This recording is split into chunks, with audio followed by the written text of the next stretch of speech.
Have you had a Christmas light bulb that burns out in your Christmas tree? Did all other light bulbs for that particular set also burn out? If that's the case, the Christmas light bulbs were connected in series. So what is series connection? Hello my dear students! Welcome back to my YouTube channel. This is me once again, Teacher Tin, your science teacher for today. So, if you're new to this channel, don't forget to subscribe, like, and hit the notification bell for more updates in Science 8.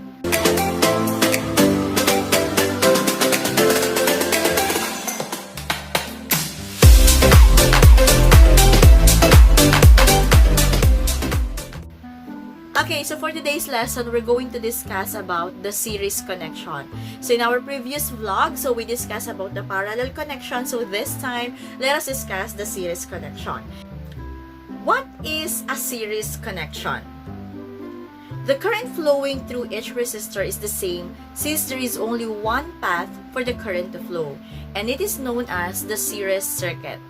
Okay, so what you see in this diagram is an example of a series connection. And as you can see, a series connection is connected in chain, meaning to say there is only one wire that is being used for the series connection. And what is the advantage and disadvantage of series connection? So series connection usually, since nakakabit siya sa single path lang only, kagaya sa mga Christmas light, usually kapag napundi yung isa, nadadamay na lahat ng mga bulbs. Kaya lang, ang advantage naman ito, let's say for example, you're working in Araneta Coliseum. Let's say for example for that. And then sa isang Araneta, ang daming ilaw, nasa 500 light bulbs yung na kailangang ilawan. So, if it is connected in parallel, meaning to say, magkakaiba yan ng connection, so magkakaiba ng switch. So, imagine kung bubuhayin mo yung 500 light bulbs sa Araneta Coliseum, you really have to click 500 switch to open the 500 bulbs. Diba? Napakahirap kung ito ay hindi naka-series connection. But if it is connected in series, isang click mo lang dun sa switch, buhay lahat yung 500 na ilaw. So, mapapansin nyo sa mga classroom, sa mga hallways, usually, pag click mo ng isa, buhay lahat ng switch. So, ganun kapag series connection. So, they are connected in chain. So, it's like a necklace na iisa lang yung dinadaluyan ng kuryente kapag series connection. So, in series connection, if we're going to solve for problem involving the series connection, there are three important rules or there are three important laws of resistance when it comes to series connection. So, ano-ano nga ba yung tatlong yon? Okay, let us start first with the current. So, sa current, ano nga ba ang symbol ng current? So, we have letter I. So, sa current ng series connection, lahat ng yung total current ay equal sa current ng lahat ng bulb. So, let's say for example, sa isang connection, may tatlong bulb. So, yung current 1 ay equivalent also sa current 2 and also the same with current 3. So, ganun kapag series connection. Kapag ang current ay total current ay parehas lang sa 1, sa 2, and sa 3. So, paano naman kapag sa voltage? Okay, when it comes to voltage or letter V, ang total voltage ay, paano natin makukuha yung total voltage? We have to add the voltage of each bulb. So, yung bulb 1, okay, so voltage 1 is to be added with voltage 2 plus voltage 3. So, there are times na pare-parehas yung voltage nila, there are times naman na magkakaiba. But to get the total voltage of a series connection, you have to add all the equivalent value of the voltage for each bulb. So, how about sa resistance?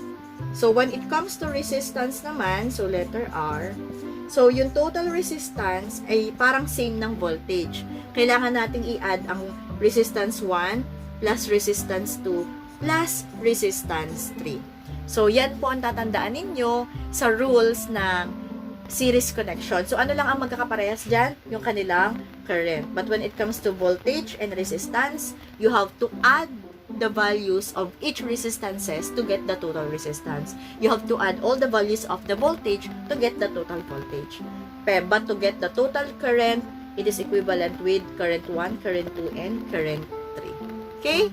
So, this time, let us solve problem involving series connection. Okay, so let us solve this problem. A wire of lights consists of 12 identical light bulbs connected in series.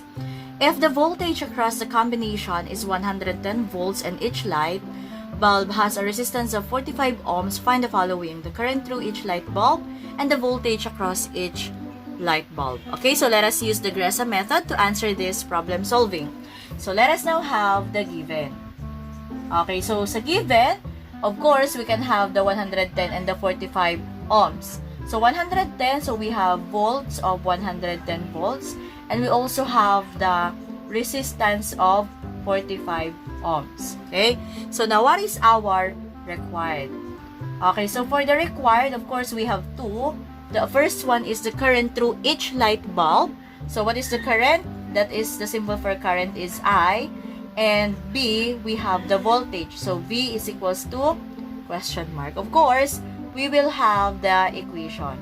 Of course, for the equation, I, so paano ba kunin ng I? So to get the I, we have V divided by the resistance. And for the V, so we have I divided by the R. Okay? So now, let us solve for the current. Now, can we solve the current without getting the resistance? So, if you're going to divide the values, make sure that the values are all the same. Let's say, for example, 110 volts. So, that 110 volts is the combination. It means that this V is the total voltage. Can you divide the total voltage with, okay, this is 45, sorry. Can we divide the total voltage with the individual resistance? Of course, no. So, what we need to do is to get the total resistance first.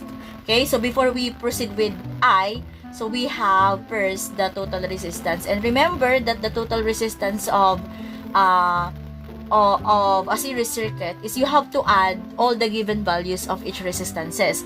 So, since we have 12 identical resistance, or 12 identical light bulbs, so to get that, R1 plus R2 hanggang R12 yan. But since it's very difficult to write all the values, so we can just have plus sa the dots and then R12. It means we have to add the values of resistance 1 up to resistance 12.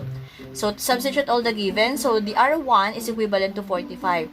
So it means this is 45 ohms plus 45 ohms plus, and then kung ano man yung value ng lahat, and then hanggang R12 is 45 ohms. So this one is 45. So to get the total resistance, 45 times 12, and that is the total of 540 ohms. Okay, so ibig sabihin, ang total resistance natin is 540 ohms. We add all the given values of the resistances. Now, since we have the total resistance, we can now get the current. Okay, so to get the current, so I is equivalent to V over R. So what is V? That is 110 volts divided by the total resistance, that is 540 ohms. Okay, so total volts, that's 100, then total resistance, that's 540. So when we divide this is equivalent to, I is equivalent to 0.2, okay, 204 ampere, or simply 0.20 ampere. Okay, and remember, so ang hinahanap natin dito ay each light bulb. Since it is total current, natatandaan nyo ba na ang total current ay equivalent din sa, di ba, ang total current natin kapag siya ay series ay equivalent din sa current ng una, ng ikalawa, ng ikatlo, and so on, hanggang ilan man yan. Basta kahit gaano kadami, pare-pares lang ang value ng current kapag siya ay series circuit. Now, let us have the voltage across each light bulb. So, ibig sabihin, ano ang voltage ng bawat isa? Okay, so, di ba ang isang, dapat ang i-value din natin dito na I is of course yung current ng isang bulb. Since pare-parehas nga yan na ang value ng total ay equivalent din sa individual, so we have, iliitan lang natin. So, V is equals to IR. So, I is 0.20 ampere. So, imumultiply natin siya sa resistance. Since each, so we will use the individual resistance na 45 ohms. So, times 45 ohms. Okay, so our value is 9.18 kung gagamitin natin yung 0.204. But since we use 0.20, so we have 9 volts. Okay, so it means ang total resistance niya is 540 ohms. Total current niya is 0.20 ampere and the total volts is 110. But the individual, okay, the individual value, ang individual value ng voltage is 9 volts, individual current is 0.20 ampere, and the individual resistance is 45 ohms.